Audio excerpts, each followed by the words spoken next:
process of the score was a long and lengthy one. We were putting on a whole variety of different test scores onto the film and just trying to see what the film itself would speak to and would yield to. And the film was rejecting everything. Everything that was traditional film score seemed to reduce or simplify or sentimentalize what were layered subtextual emotions.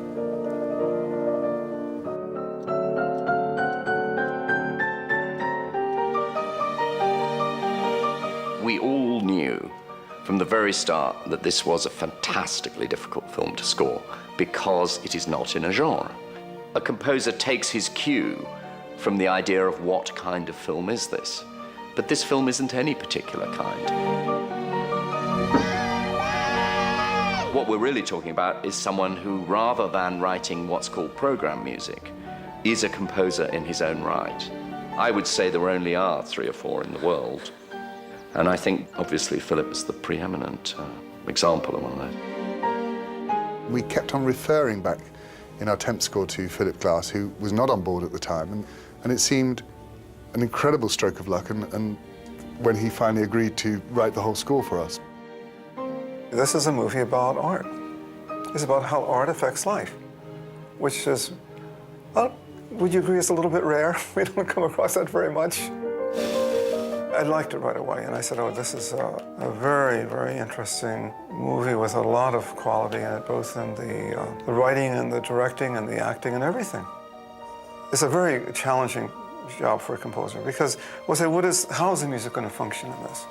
And it looked to me, as I saw it even the very first time, that what the music had to do was to somehow convey the structure of the film. The story is very complicated, and the music could take on a very important role in the film as I saw it. To make it viewable, to make it comprehensible, so the stories didn't seem separate, so that the stories was tied together. So the music, it seemed to me, had to be the thread that would tie the movie together.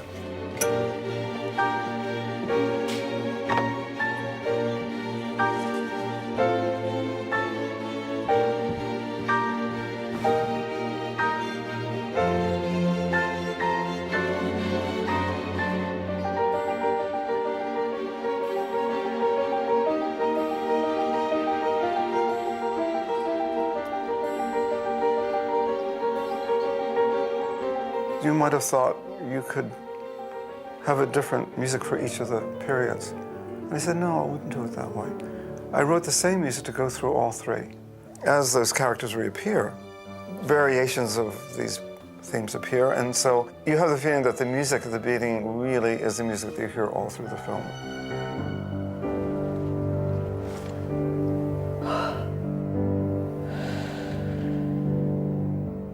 When you first hear it, it seems to start and to stop. And the next time you hear it, it just keeps going. And it's that feeling that you get in the morning where you're not quite sure you're awake yet. And the music does that too. It kind of starts and stops, and then it goes on and it stops, and goes on and stops, and then it gets going. And then it just keeps going. It's kind of, maybe many of us had that feeling in the morning. I'll just play a little bit of it.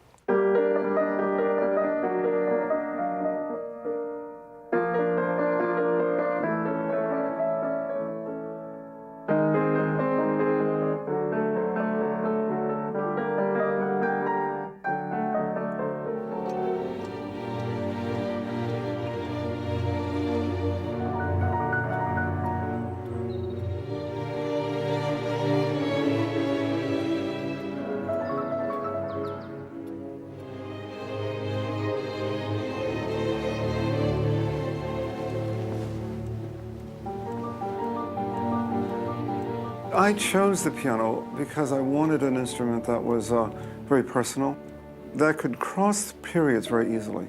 The piano can do that.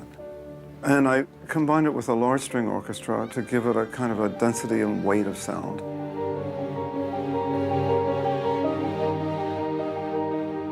In the same way that we're looking back through time. We're looking back and forward at the same time.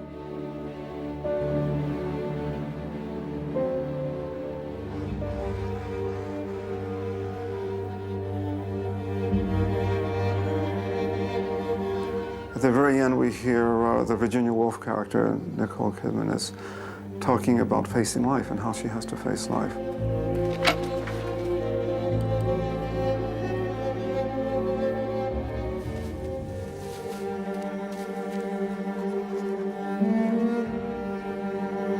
For her, committing suicide wasn't a tragic event. It was an act of volition which would complete her life in a way. It's an idea that comes up in Japanese literature more than in Western literature, that taking a life can be a fulfillment of a life, can be the completion of a life. So it wasn't done as an act of desperate unhappiness or insanity. It was done in a very different way, so that the music does not have to echo a conventional idea of death. It's more an existential idea of choice.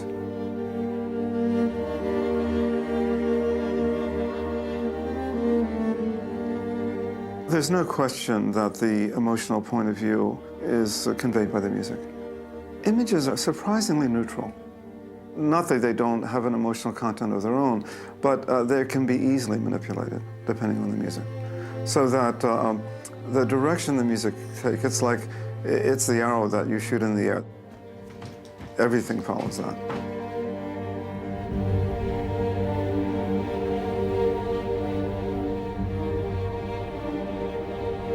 What's fantastic is that Philip's work is incredibly complex. It works as a sort of another stream of consciousness within the film, almost as another character that links, complicates, and expands any particular scene that we're in. And there is a sort of gap sometimes between the image and the music, so that there is a counterpoint between the two. And I think he's written one of the great scores.